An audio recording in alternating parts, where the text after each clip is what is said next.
आठवां स्थान, यरूशलेम की स्त्रियां यीशु के लिए आंसू बहाती हैं। आइए हम एक पाठ पढ़ें।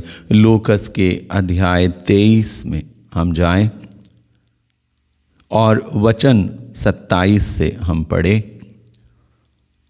अध्याय 23 वचन 27 से। लोगों की भारी भीड़ उनके पीछे पीछे चल रही थी। उनमें नारियां भी थी जो अपनी छाती पीटते हुए उनके लिए विलाप कर रही थीं।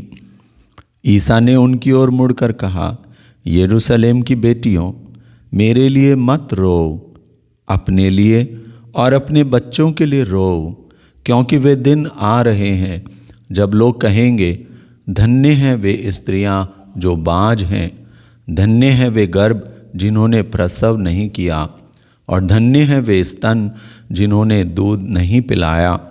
तब लोग पहाड़ों से कहने लगेंगे, हम पर गिर पड़ो, और पहाड़ियों से हमें ढक लो, क्योंकि यदि हरी लकड़ी का ये हाल है तो सूखी का क्या होगा। प्यारे भाइयों, वो स्त्रियां यीशु के लिए विलाप कर रही थी, और यीशु कहते हैं कि तुम मेरे लिए विलाप मत करो।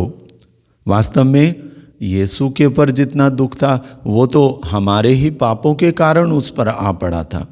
इसलिए प्रभु कहते हैं, यदि तुम मेरा कष्ट, मेरा दुख दूर करना चाहते हो तो तुम इस संतानों के लिए, इस समाज के लिए, इस मनुष्य जाति के द्वारा किए गए पापों के लिए पश्चाताप करो और उसके लिए विलाप करो।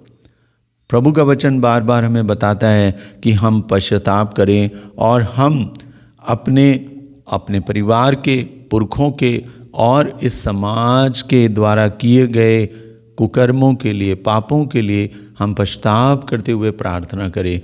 प्रभु हमसे यही चाहता है और वो हमसे बताता है कि हम अपनी आंखें खोलें और उन बातों को देखें, समझें और अपने बच्चों को, अपनी संतानों को उस पाप से बचाने के लिए हाथ उठाकर निरंतर प्रार्थना करें। हम लोग यीशु मसीह के दुख को देखकर रोते हैं, परंतु जो वह चाहता है कि हम अपने बच्चों के प्राण बचाने के लिए हम हाथ उठाकर प्रार्थना करें, हम घुटने रहकर प्रार्थना करें, हम आंसू बहाकर प्रार्थना करें, तो वो हम नहीं कर पाते हैं। हम पश्चाताप नहीं कर पाते हैं अपने लिए, अपने बच्चों के पापों के लिए, अपने परिवार के लिए हम प्रार्थना नहीं कर पाते हैं। तो प्रभु कहता है, ऐसे आंसू मत बहाओ, पश्चाताप करो। प्रभु के समक्ष आकर के हम घुटने होकर, हाथ उठाकर प्रार्थना करें, पश्चाताप करें, तो वह प्रभु के दुख को कम कर देगा। और वास्तव में हम उस समय के नज़दीक हैं। वो समय इस समय है, ये चल रहा है, जबकि प्रभु हम पर, मनुष्य जाति पर नाराज़ है, दुखी है और अंत समय निकट आता जा रहा है। समय है कि हम अधिक से अधिक पश्चाताप करें, अधिक से अधिक हम प्रार्थना करें और हम विलाप करें मनुष्यों के लिए, उनके कुकर्मों के लिए विलाप करें, रोएं और प्रभु से कहें, पिता से कहें कि प्रभु तो हमारी रक्षा कर, अपना दंड हम पर ना आने दे। हम प्रभु से प्रार्थना करें ताकि ये दंड के दिन कम हो जाए, ये दंड के दिन हमारे लिए, हमारे परिवार के लिए, हमारे बच्चों के लिए कम हो जाए, बल्कि ना ही हो तो बेहतर है। उसके लिए हम प्रार्थना करें, अपने बच्चों के प्राण बचाने के लिए, संतानों के प्राण बचाने के लिए हम प्रार्थना करें। यीशु हमसे ये कहता है, आइए प्रार्थना करें। सर्वशक्तिमान दयालु पिता परमेश्वर, तूने अपने उदार हृदय, अपने बेहद अमूल्य अनंत प्रेम के कारण कभी मनुष्यों की मदद स्वीकार नहीं की, बल्कि तूने यही कहा कि तुम अपने लिए प्रयास करो, स्वयं को बचाने के लिए प्रयास करो, अपनी संतानों को बचाने के लिए प्रयास करो। हे प्रभु, हम निर्बल हैं, हम कमज़ोर हैं।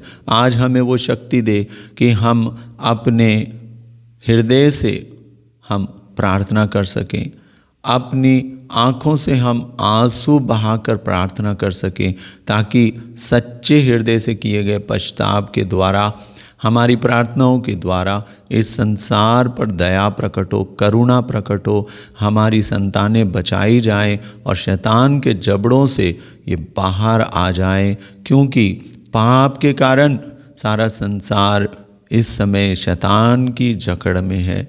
और उससे छुड़ाने के लिए हे दयालु पिता परमेश्वर, हमारे पास एकमात्र रास्ता प्रार्थना ही है। इसलिए हम तेरे पास आते और तुझसे विनती करते हैं, तू ही वो शक्ति और सामर्थ्य हमें प्रदान कर, जिससे हम अधिक से अधिक प्रार्थना के द्वारा इस समाज को शैतान से दूर कर सकें। हमारी प्रार्थना सुन प्रभु यीशु मसीह के नाम से, आमीन। नवा स्थान, यीशु तीसरी बार क्रूस के नीचे गिरते हैं। आइए हम मनन चिंतन करें, प्रभु तीसरी बार क्रूस के नीचे क्यों गिरे।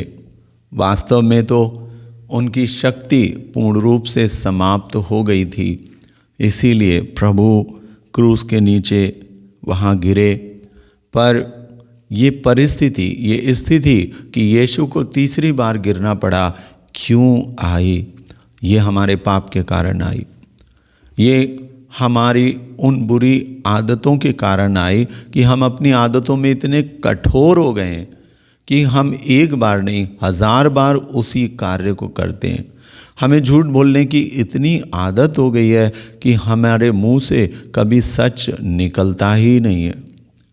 लोगों को मदिरा पान की इतनी आदत हो गई है कि वो भूखे रह जाएंगे परंतु मदिरा पान करते हैं और वो उनसे छूटता नहीं, उनकी लत से वो बाहर नहीं आ पा रहे हैं।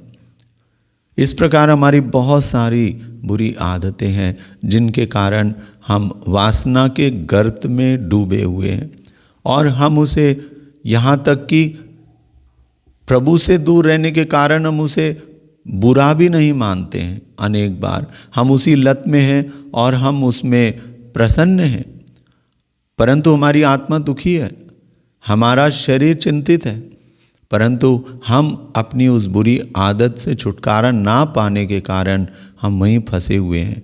इसीलिए प्रभु यीशु तीसरी बार उस क्रूस के नीचे गिरे।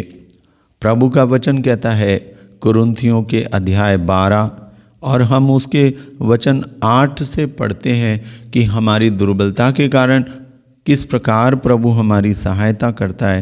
यह बहुत स्पष्ट वचन यहाँ लिखा है। पौलुस कहते हैं वाक्य 8 से, मैंने 3 बार प्रभु से निवेदन किया कि यह मुझसे दूर हो जाए, किंतु प्रभु ने कहा मेरी कृपा तुम्हारे लिए प्राप्त है, क्योंकि तुम्हारी दुर्बलता में मेरा सामर्थ्य पूर्ण रूप से प्रकट होता है। इसलिए मैं बड़ी खुशी से अपनी दुर्बलताओं पर गौरव करूंगा, जिससे मसीह का सामर्थ्य मुझ पर छाया रहे।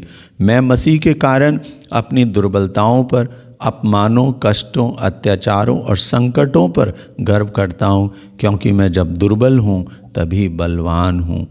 हम पौलुस के समान बने, हम अपनी दुर्बलताओं पर घमंड ना करें। हम जो हमारी गलत आदतें हैं उनको हम छोड़ दें, बल्कि हम इस बात पर गौरव करें कि इन दुर्बलताओं के बावजूद मैं प्रभु की सेवा के लिए आगे बढ़ रहा हूँ। चाहे वो मेरी शारीरिक दुर्बलता हो, मेरी कोई मानसिक दुर्बलता हो, उसके बावजूद जब मैं प्रभु के लिए आगे बढ़ूँगा तो मैं उन दुर्बलताओं पर घमंड के बजाय हम गौरव कर सकते हैं, क्योंकि शैतान उन दुर्बलताओं के कारण हमें गिराता है, परंतु वही दुर्बलताओं के कारण यदि हम प्रयास करते हैं तो प्रभु हमें उठाता है और हमें स्वर्ग की ओर उठाता है और हमें एक ऐसा अनुभव दिव्य प्रदान करता है कि हम उन दुर्बलताओं के कारण प्रभु के पास आ जाते हैं, क्योंकि हम उनसे पार लगना चाहते थे और हम प्रभु का हाथ पकड़ लेते हैं। तो आप चाहे कितनी भी दुर्बलता में क्यों ना हो, कितनी भी बुरी आदत या लत में क्यों ना हो, पुनः एक बार प्रयास करने के लिए प्रभु का हाथ पकड़ें। हताश ना हो, निराश ना हो, किसी भी प्रकार से अपने आप को नीचे ना गिरने दें कि अब मेरे लिए कोई रास्ता नहीं बचा है और मैं इतनी बुरी आदत में हूँ। इस प्रकार की सारी बातों को अपने हृदय से निकाल दें और प्रभु की ओर देखें, जो तीसरी बार गिरने के बाद फिर उठा, इतनी सारी शक्ति उसके पास नहीं थी, फिर भी अपनी पूरी शक्ति लगा करके वो क्रूस को उठाता है और चलता है और वो कलवरी की ओर जाता है, जहाँ पर कोई बड़ा पुरस्कार उसके लिए इंतज़ार नहीं कर रहा है। वहाँ पर तो क्रूस इंतज़ार कर रहा है जिस पर उसे जड़ दिया जाएगा। फिर भी प्रभु चाहता है, क्योंकि वो तो स्वयं तैयार हो गया था कि मुझे अपने बच्चों के लिए प्राण देने हैं। और ऐसी दुख के लिए भी जब प्रभु साहस करके बार बार उठ करके चलते हैं, तो क्या हमें अपनी आदतों को पुनः छोड़ने का प्रयास नहीं करना चाहिए? इसलिए यदि आपके व्यक्तिगत जीवन में कुछ ऐसी दुर्बलता है, शारीरिक दुर्बलता है या कोई कठिनाई है, तो भी आप हिम्मत ना हारें, आप हिम्मत ना हारें, आप आगे बढ़ें। आपकी सारी दुर्बलताओं के बावजूद प्रभु आपको उठाने में समर्थ है, आपका इस्तेमाल करने में समर्थ है। प्रभु के लिए सब कुछ संभव है। इसलिए आप अपनी दुर्बलताओं के रहते हुए भी इस संसार में ऊंचे उठाए जा सकते हैं। ये सामर्थ्य सिर्फ प्रभु में है। इसलिए प्रभु की सेवा करने के लिए आगे बढ़ें, प्रभु की शिक्षा के अनुसार अपने जीवन में आगे बढ़ें, वो आपको अवश्य ऊंचा उठाएगा। हम प्रार्थना करें। करुणा सागर मेरे पिता, प्रभु के द्वारा तूने हमें इतनी शिक्षा दी कि हम पापों में बार बार गिरने के बावजूद भी तेरे पास आते और तू हर बार हमें क्षमा करता है और तू हमें कहता है कि हम आगे बढ़ें, ऊंचा उठें, ऊंचा देखें। परंतु हमारे विचार तेरी तरह नहीं हो पाते हैं। हम धरती के मिट्टी के मनुष्य हैं और हम मिट्टी की बातें सोचते हैं, नीचे ही देखते हैं। हे प्रभु, हमें स्वर्गीय वस्तुओं को देखने का हमें शक्ति, सामर्थ्य और बल प्रदान करें। कृपा दें कि हम स्वर्गिक वस्तुओं को ढूंढें, क्योंकि तूने कहा है तुम ऊपर की चीज़ें खोजते रहो। हमें ऊपर की चीज़ें खोजने के लिए, आगे बढ़ने के लिए वो सामर्थ्य दे। हमारी सारी निराशा को दूर कर, हमारी सारी कमज़ोरियाँ जो हमें आगे बढ़ने नहीं देती हैं, उनसे आगे बढ़ने के लिए, उनसे लड़ने के लिए अपने आत्मा की शक्ति और बल हमें दे, ताकि फिर से हम एक नया प्रयास करें और सारी दुर्बलताओं के बावजूद भी हम जीवन में आगे बढ़ें, तेरी सेवा में आगे बढ़ें, तेरे प्रेम में आगे बढ़ें।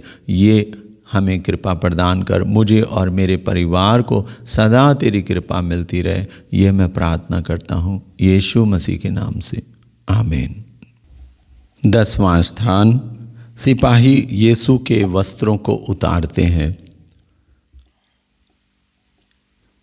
ये दृश्य प्रभु के लिए और वहाँ उपस्थित प्रभु को प्यार करने वाले लोगों के लिए सबसे दर्दनाक रहा होगा, क्योंकि क्रूस पर निर्वस्त्र करके ठोके जाने की प्रथा थी और किसी भी मनुष्य के लिए, आपके लिए, मेरे लिए सबसे बड़ी अपमानजनक स्थिति होती है जब मनुष्य के कपड़े उतार दिए जाते हैं। और वो प्रभु ने इस कष्ट को, इस दुख को सहा और उन्हें इस कष्ट से गुजरना पड़ा, इस दुख भरी अवस्था से गुजरना पड़ा और सैनिकों ने उनके कपड़े उतारे। हम पढ़ते हैं लूकस के अध्याय 23 और उसके वचन 33 से लिखा है, वे खोपड़ी की जगह नामक स्थान पहुँचे। वहाँ उन्होंने ईसा को और उन 2 कुकर्मियों को भी क्रूस पर चढ़ाया, और एक को उनके दाएं और एक को उनके बाएं। ऐसी अवस्था में भी हम उस दृश्य को याद करें। उनको निर्वस्त्र करके क्रूस पर चढ़ाया गया, पर प्रभु ने क्या कहा? वाक्य 34 कहता है, ईसा ने कहा, पिता इन्हें क्षमा कर, क्योंकि ये नहीं जानते कि ये क्या कर रहे हैं। तब उन्होंने उनके कपड़े के कई भाग किए और उनके लिए चिट्ठी निकाली। जो कपड़े उन्होंने उनके उतार दिए थे सैनिकों ने, वो आपस में बांट लिए। ये यहाँ पर एक प्रूफ है, गवाह है कि उन्होंने उनके कपड़े उतारे और उन्हें बांट लिया। परंतु प्रभु ने ऐसा करने वालों को क्षमा कर दिया। हमें भी कई बार इस प्रकार की बुराइयों से हम एक प्रकार से नग्न हो जाते हैं, समाज के सामने कई बार हमारा अपमान हो जाता है और हम ऐसा ही महसूस करते हैं। हो सकता है हमसे कोई गलती हुई और लोगों ने हमारी बात को बहुत ज़्यादा उछाला और हम बड़ा हतोत्साहित महसूस करते हैं। प्रभु के उस व्यवहार को देखें। ऐसी अवस्था में भी प्रभु ने उन्हें क्षमा किया और प्रभु उस बात को लेकर के अपने हृदय में कटु विचार नहीं रखते हैं। यदि हमारे साथ ऐसा होता है तो हम कटु विचार न रखें, परंतु वास्तव में मनुष्यों के द्वारा किए गए घातक वासना के पापों के कारण जब वो अपने वस्त्रों को उतारते हैं पाप करने के लिए, उन पापों की प्रभु ने दंड को अपने ऊपर लिया, उन पापों का दंड प्रभु ने अपने ऊपर लिया। इसी कारण प्रभु को निर्वस्त्र किया गया। हम प्रभु से कहें कि हम अपने जीवन में ऐसा पाप ना करें जो प्रभु को ऐसा दुख देता है, और हम दूसरों को भी समझाएं और हमारी किसी अपमानजनक स्थिति में भी हम बदले की भावना को ना रखें। हमारा भरपूर अपमान भी यदि होता है, हम प्रभु को देखें, उसे याद करें, उसके इस परिस्थिति को याद करें कि प्रभु के साथ क्या हुआ था, और तब हमें वो शक्ति मिलेगी कि हम दूसरों को क्षमा कर पाएंगे। याद करें मेरे प्यारे भाइयों और बहनों, अपने जीवन की ऐसी परिस्थितियों को याद करें जब आपका अपमान हुआ, और यदि हमने किसी का अपमान किया तो हम उसके लिए क्षमा मांगे। हम अपने वासना के द्वारा किए गए पापों के लिए भी क्षमा मांगे और प्रभु से कहें कि तुझे मेरे कारण निर्वस्त्र होना पड़ा। अब्बा पिता, यीशु के इस दुख को मैं महसूस करता हूँ, मुझे क्षमा कर। ये प्रार्थना आज प्रभु से करें। हे दया के सागर, करुणा के सागर, तेरे दुख पर जब मैं मनन चिंतन करता हूँ मेरा हृदय फट जाता है। प्रभु अपार दुख तूने झेला और हम अपने शरीर से मनोरंजन करने के लिए हम निर्वस्त्र होते हैं। हे अब्बा पिता, जो लोग इस प्रकार बहुत से गलत कार्यों में समाज में हैं, और आजकल प्रभु जी जो अन्यत्र लोग कुकर्म कर रहे हैं, पुरुष और स्त्रियां, उनके कुकर्मों के लिए भी हम तुझसे पश्चाताप करते हुए माफ़ी मांगते हैं प्रभु, कि उनको तू अपना आत्मा दे, कि उनको ज्ञान आए कि वे कैसे घातक कुकर्म कर रहे हैं जो प्रभु को घृणित लगते हैं। प्रभु उनसे घृणा करता है। ऐसे पापों को वो ना करें, उसके लिए प्रभु हम तुझसे दया की भीख मांगते हैं। प्रभु हम पर और हमारी मनुष्य जाति पर दया कर, हमारी संतानों पर दया कर, और हमें अपने पवित्र आत्मा के ज्ञान से हमारी आँखों को खोल दे कि हम इस प्रकार के पाप पुनः ना करें, अपने पापों से बच जाएं। ये हम प्रार्थना करते हैं उद्धारकर्ता प्रभु यीशु मसीह के नाम से, आमीन। 11वां स्थान, यीशु क्रूस पर ठोके जाते हैं। आइए हम एक पाठ पढ़ें। लूकस अध्याय 23 और वचन 39 से हम पढ़ेंगे। क्रूस पर चढ़ाए हुए कुकर्मियों ने एक इस प्रकार की निंदा करता था, तू मसीह है ना, तो अपने को और हमें भी बचा। पर दूसरे ने उसे डांट कर कहा, क्या तुझे ईश्वर का भी डर नहीं? तू भी तो वही दंड भोग रहा है। हमारा दंड न्याय संगत है, क्योंकि हम अपनी करनी का फल भोग रहे हैं, पर इन्होंने कोई अपराध नहीं किया है। तब उसने कहा, ईसा, जब आप अपने राज्य में आएंगे तो मुझे याद कीजिएगा। उन्होंने उससे कहा, मैं तुमसे कहता हूँ, तुम आज ही परलोक में मेरे साथ होगे। कितना महान है हमारे प्रभु का प्रेम। उस दर्दनाक परिस्थिति में जबकि सैनिकों ने उनके हाथ और पैरों में कीलें ठोक दी और उस क्रूस को खड़ा कर दिया, ऐसी दर्दनाक 3 कीलों पर लटकते हुए प्रभु का आगाध प्रेम उस चोर के ऊपर भी उतरा, जिस चोर ने मामूली एक बात बोली कि ये तो प्रभु हैं। उसने दूसरे चोर से कहा कि ये तो प्रभु हैं, तू क्यों नहीं डरता, क्योंकि हम तो अपनी करनी का फल भोग रहे हैं। और उस चोर के हृदय में कहीं ना कहीं पश्चाताप की भावना थी और उसने कहा, प्रभु जब तू अपने राज्य में आएगा तो हमें याद करना। उस चोर को एक अनंत जीवन, अनंत राज्य में विश्वास था और प्रभु ने उसके विश्वास को देखकर, उसके पश्चाताप को देख कर के तुरंत उससे वायदा किया, तू आज ही मेरे साथ परलोक में होगा। ऐसा महान है हमारे प्रभु का प्रेम। वो एक चोर को भी क्षमा का वायदा देता है, उसे अनंत जीवन का वायदा देता है और उससे कहता है तू आज ही मेरे साथ परलोक में होगा। प्यारे भाइयों और बहनों, प्रभु कीलों पर इसलिए ठोक दिया गया जिससे, जैसा पेतरुस कहते हैं, हमारे पापों का वह बंद पत्र जो हमारे विरुद्ध था, यीशु मसीह ने अपने शरीर पर उसे लकड़ी पर, काठ पर जड़ दिया, जिससे कि उसके शरीर में दंड भोगे जाने के द्वारा हमें मुक्ति मिले, हमें उन पापों से मुक्ति मिले। और प्रभु का वचन कहता है कि उसके दंड भोगे जाने के द्वारा हम भले चंगे हो गए, उसके घावों के द्वारा हम भले चंगे हो गए। ऐसा प्यार करने वाला प्रभु हमें और कहाँ मिलेगा। इस प्यारे प्रभु को हम सदा स्मरण रखें और जैसा प्रभु ने कहा हम भी एक दूसरे को क्षमा करें और हमारे प्रति, हमारे परिवार, हमारे भाई बंधुओं, हमारे समाज में यदि किसी ने गलत किया है, प्रभु की उस प्राण पीड़ा को देखते हुए आज हम कह दें, मैं जानता हूँ इसने मेरा नुकसान किया है, इसने मेरे पैसे नहीं दिए हैं, इसने मेरे मकान की ज़मीन थोड़ी हड़प ली है, या किसी भी प्रकार के लोगों ने हमारा नुकसान किया है, फिर भी हम यीशु के लिए उन्हें क्षमा कर दें, बोझ को अपने हृदय में ना रखें। प्रभु हमारी जो भी कमियां हैं, जो भी हमारे साथ अन्याय हुआ है, प्रभु कहता है वो एक दिन उसे पूरा कर देगा, पूरा कर देगा। विश्वास करें, वो हमारी क्षतिपूर्ति कर देगा, जो कुछ हमारा खो गया है उसका वो पूरा करेगा।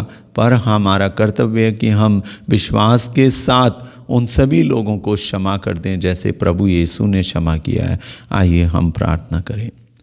हे प्रभु, आपने कहा जब मैं पृथ्वी पर से उठाया जाऊंगा तो मैं मनुष्यों को अपनी ओर आकर्षित करूंगा।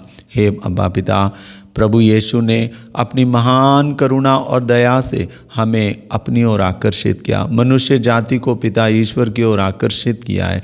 हम धन्यवाद देते हैं और हम प्रार्थना करते हैं कि हमें भी शक्ति दे कि जिस प्रकार यीशु ने क्रूस के घोर कष्ट उठा करके भी लोगों को क्षमा किया, हम भी प्रेम का राज्य फैला सकें, क्षमा का राज्य फैला सकें और हमारे जीवन के घोर कष्ट या दुखों से हम ना घबराएं। हमें वो ताकत तेरे आत्मा के द्वारा प्रदान कर और हम शक्ति से, तेरे आत्मिक शक्ति से हम आगे बढ़ते जाएं और तेरे प्रेम के राज्य को इस संसार में फैलाएं। यीशु मसीह के नाम से हम प्रार्थना करते हैं, आमीन। 12वां स्थान, यीशु क्रूस पर मर जाते हैं। हम इस दृश्य को अपने हृदय में देखें और जिस स्थान पर भी हम हैं, हम प्रभु को बंद आँखों से उसकी कलवरी पर देखें और मनन चिंतन करें। बड़े गंभीर दुख के साथ प्रभु उस क्रूस पर अपने प्राण त्याग देते हैं, परंतु वह एक हार नहीं थी, उसके प्राण त्यागने में एक विजय छुपी थी। पर उस गंभीरता से प्रभु ने उस दुख को सह लिया और वह क्रूस पर मर गया और वह विजयी हुआ, उसने मृत्यु को हरा दिया। प्रभु का वचन कहता है, हे मृत्यु कहाँ है तेरा दंश, क्योंकि प्रभु ने उस क्रूस पर मौत को हरा दिया, वो विजयी हुआ। फिर भी मृत्यु का दुख है और वह दुख यीशु और माँ मरियम उस समय महसूस कर रहे थे और वो जानते हैं कि किसी भी परिवार में जब अकाल मृत्यु आती है तो उनको कैसा दुख लगता है।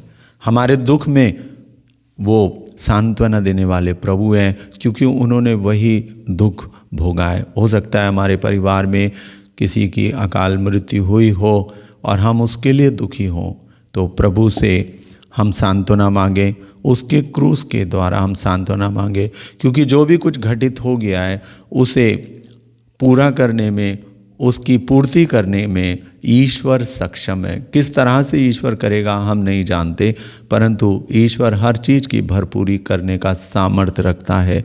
और यह क्रूस एक हार नहीं है, ये दुख एक हार नहीं है, बल्कि इस दुख के बाद हमारे लिए एक बड़ी विजय, एक महिमा हमारे लिए इंतज़ार करती है।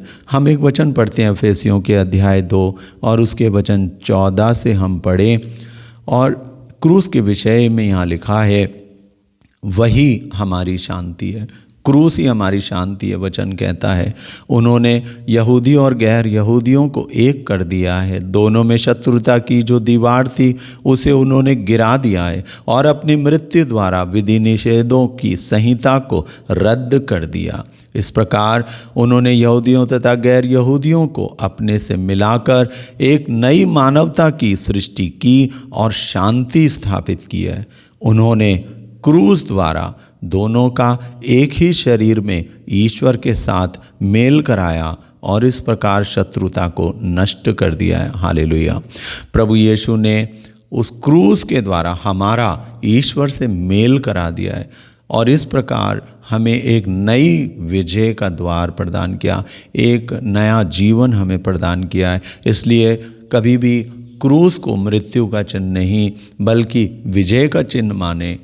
क्रूस एक पुनरुत्थान, एक नई आशा का चिन्ह है। वो मात्र एक दुख और मृत्यु का चिन्ह नहीं रह गया है, जो था परंतु अब नहीं है। यीशु मसीह ने आने के बाद उस क्रूस के चिन्ह का अर्थ पूरी तरह से बदल दिया है और अब ये क्रूस हमारे लिए एक जीत का चिन्ह है। हम मसीहों के लिए प्रसन्नता का चिन्ह है, हमारे लिए ये पुनरुत्थान और अनंत जीवन का चिन्ह बन गया है। इसलिए हम प्रभु के क्रूस मरण पर हम गौरव करें और हम प्रभु को धन्य कहें। आइए हम प्रार्थना करें। हे प्रभु यीशु मसीह, हम तुझे धन्य कहते हैं, धन्यवाद देते हैं, क्योंकि तू कहता है मैं विजयी को उसी प्रकार अपने पिता के सिंहासन पर विराजमान होने का अधिकार दूंगा जिस प्रकार मैं विजयी होकर पिता के सिंहासन पर विराजमान हूँ। प्रभु, प्रकाशित वाक्य आप अध्याय 3 में इसे कहते हैं। बहुत सुंदर वचन। प्रभु, तू हमसे इतना प्रेम करता है कि तू स्वयं अपने सिंहासन पर अपनी गोद में हमें बिठा लेना चाहता है। हालांकि हम तो दुख में डूब जाते हैं, परंतु उस गहरे दुख में तू हमें सांत्वना देने वाला प्रभु है और तू हमें छोड़ता नहीं है। और वो कहता है बस दुख तो कुछ ही पलों का है, इसके बाद आनंद ही आनंद है। प्रभु, ऐसी कृपा दे कि हम उस अनंत आनंद के सहभागी बन सकें, बशर्ते कि हम इस संसार में रहते हुए तुझे इतना अधिक प्रेम कर सकें, तेरी इतनी अधिक सेवा कर सकें और तेरी शिक्षा के अनुसार, तेरे सुसमाचार के अनुसार हमारा परिवार, हमारा जीवन एक गवाही बन जाए और उसी के अनुसार हम जिएं और मर जाएं। ये हम प्रार्थना करते हैं। अब्बा, ये कृपा हमें प्रदान कर, प्रभु यीशु मसीह के नाम से, आमीन। 13वां स्थान,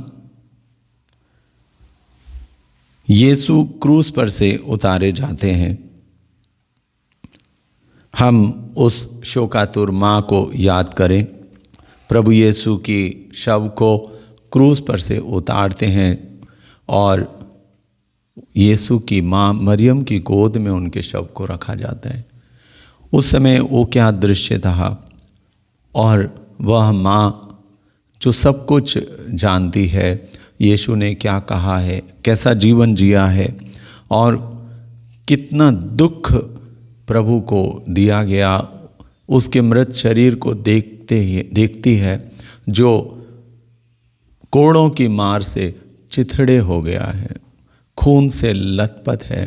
उस शरीर को यीशु की माँ की गोद में जब रखा जाता है, माँ का हृदय फट जाता है दुख से। फिर भी इतने महान दुख में वो माँ दृढ़ है, मजबूत है प्रभु के वचनों में, और उसे एक आशा है। वो हारी नहीं है, बल्कि उसे एक नए जीवन की आशा है, क्योंकि प्रभु ने कहा मैं सब कुछ नया बना देता हूँ। वो यीशु सब कुछ नया बनाता है। इसलिए हम उस प्रभु को इस मृत्यु की शैया पर भी धन्यवाद देते हैं। हम पढ़ें पेतरुस का पहला पत्र अध्याय 1 वचन 3। धन्य है ईश्वर हमारे प्रभु ईसा मसीह का पिता, मृतकों में से ईसा मसीह के पुनरुत्थान द्वारा उसने अपनी महती दया से हमें जीवंत आशा से परिपूर्ण नवजीवन प्रदान किया है। जी हाँ, वचन कहता है मृतकों में से ईसा मसीह ने पुनरुत्थान के द्वारा हमें एक नवजीवन की आशा प्रदान की है। तो हम मृत्यु को ना देखें, बल्कि हम उसके पार मिलने वाले पुनरुत्थान की ओर अपनी दृष्टि लगाए रहें। इसी प्रकार प्रभु कहता है कि हम दुखों को ना देखें, बल्कि दुखों के बाद जो हमें महिमा मिलने वाली है, हम उसकी ओर दृष्टि लगाए रहें।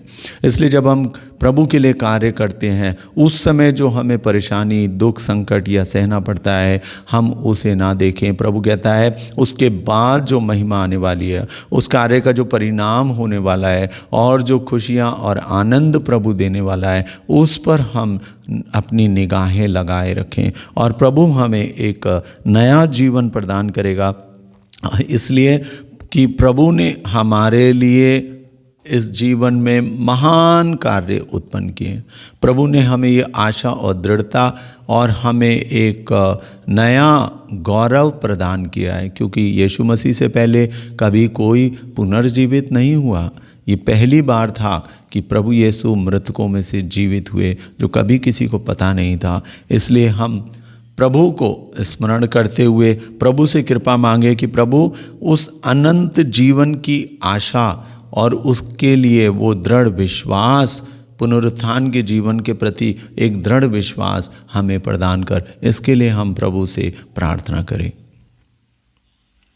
हे प्रभु, तू हम पर दया कर। दयालु पिता ईश्वर, जो स्वर्ग की रास्ता बंद हो गया था, स्वर्ग का जो द्वार आदम हेवा के पाप के फलस्वरूप बंद हो गया था, यीशु मसीह ने उसे अपने क्रूस के द्वारा पुनः खोल दिया, और वह पुनरुत्थान, वह अनंत जीवन जो बंद हो गया था, यीशु ने अपनी मृत्यु के द्वारा उसे खोल दिया।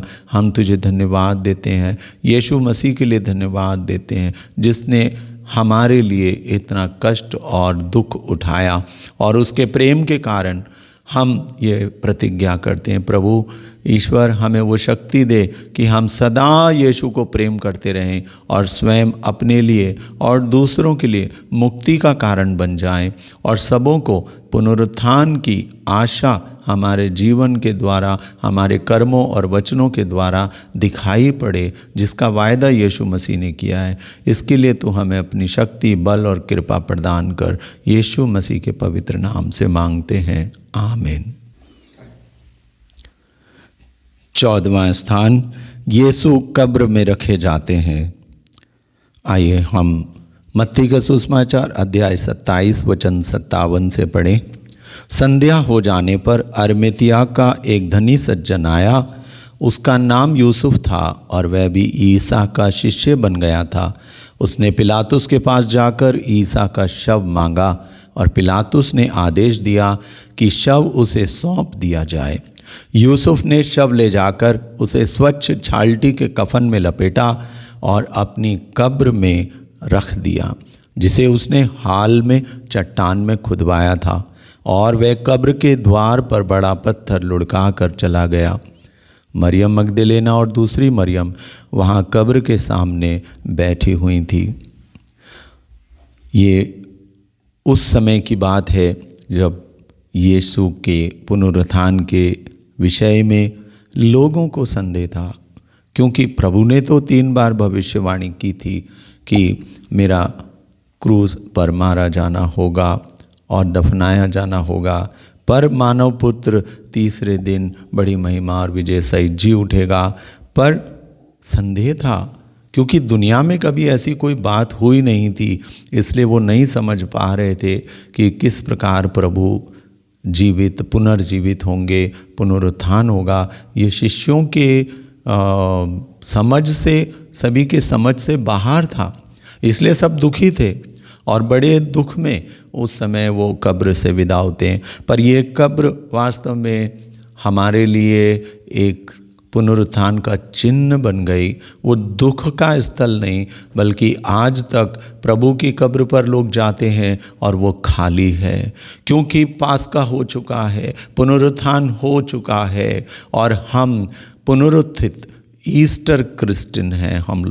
हम उस पास्का को मनाने वाले, उसके पुनरुत्थान में सहभागी होने वाले मसीह बन गए हैं। हम यीशु के शिष्य हैं, जो एक नए जीवन को हम मानते हैं और हम एक नए जीवन, अनंत जीवन को हम ग्रहण करने वाले व्यक्ति हैं यीशु मसीह के साथ, क्योंकि सिवाय यीशु मसीह के किसी भी मनुष्य को कहीं और पुनरुत्थान की आशा नहीं है। सिर्फ यीशु मसीह में ही हमें पुनरुत्थान की वो आशा है। इसलिए वो कब्र, वो स्थल जहाँ यीशु को रखा गया, और हमारे ही जो चिरप्रिय लोगों को हम कब्र स्थल में दफन करते हैं, वो हमारे लिए आनंद का विषय होता है कि इस व्यक्ति ने, अमुक व्यक्ति ने अपने संसार की बातों को पूरा किया और वह प्रभु के पास चले गया। उस मृत्यु के बाद हमारे लिए एक आशा है, एक नए जीवन की आशा है।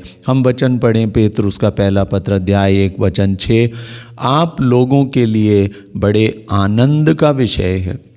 हालांकि अभी थोड़े समय के लिए आपको अनेक प्रकार के कष्ट सहने पड़ रहे हैं। हालेलुया। और वचन कहता है कि हमें अभी कष्ट सहने पड़ रहे हैं, पर यह मृत्यु आनंद का विषय है। और जब हम इस मृत्यु को प्राप्त कर लेते हैं तो हम एक अकथनीय आनंद में प्रवेश करते हैं, जो हमें प्रभु की ओर से मिलता है। और वचन कहता है 18 में हम पढ़ते हैं कि हमारा उद्धार सोने चांदी जैसे नश्वर चीज़ों की कीमत पर नहीं, बल्कि एक निर्दोष तथा निष्कलंक मेमने अर्थात मसीह के मूल्यवान रक्त की कीमत पर हुआ है। इसलिए हम मसीह में आनंद मनाएं। ये प्रभु का वचन हमें भरोसा दिलाता है और हम इस वचन को अपने जीवन में साकार करने का प्रयास करें, क्योंकि जब जब हम वचन पर विश्वास करेंगे तब तब वचन हमारे जीवन में कार्य करेगा। हम पढ़ें संत पेतरुस का अध्याय 4 वचन 6, यही कारण है कि मृतकों को भी सुसमाचार सुनाया गया, यद्यपि वे शरीर में मनुष्यों की तरह दंडित हो चुके हैं, फिर भी आत्मा के द्वारा ईश्वर के अनुरूप जीवन प्राप्त करें।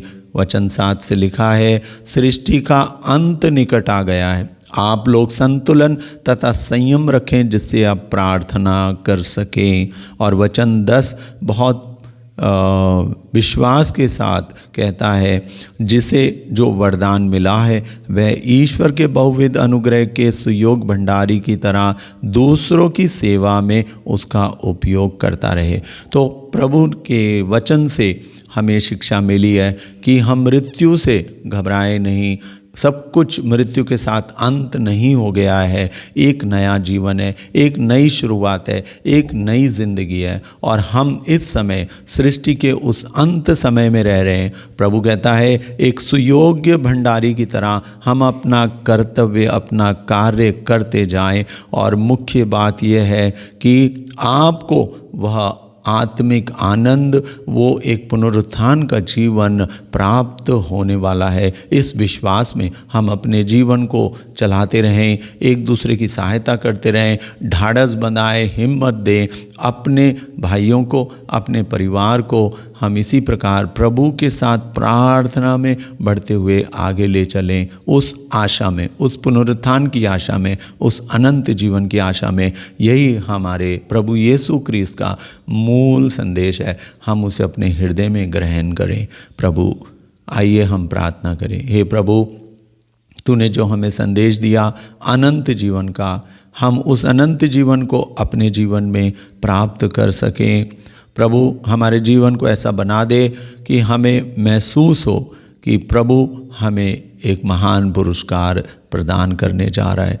प्रभु हम प्रार्थना करते हैं कि मृत्यु का दुख हमें ना सताए, हमारे परिवार और हमारे मित्र जनों को हमारी मृत्यु और हमारे परिवार में किसी भी अन्य की मृत्यु के द्वारा ये संदेश मिले कि प्रभु ने इस भाई को जो इस संसार से विदा हो गया है वो एक नए जीवन में प्रभु ने उसको प्रवेश दिया है और उस अनंत जीवन की राह में हम चल रहे हैं, इससे हम आनंदित होते रहें। ऐसी कृपा हमें प्रदान कर हमारे विश्वास को दृढ़ता और मजबूती दे। किसी भी प्रकार की बातों से, शैतान की बातों से हमारा विश्वास कभी डगमगाए नहीं, बल्कि हम सदा यीशु मसीह को पकड़कर, उसके आंचल को पकड़कर हम आगे बढ़ते रहें। हमारी प्रार्थना और वचन के द्वारा हमारे जीवन में वो गहरा विश्वास सदा बना रहे और हम यीशु मसीह की मुक्ति को प्राप्त करें।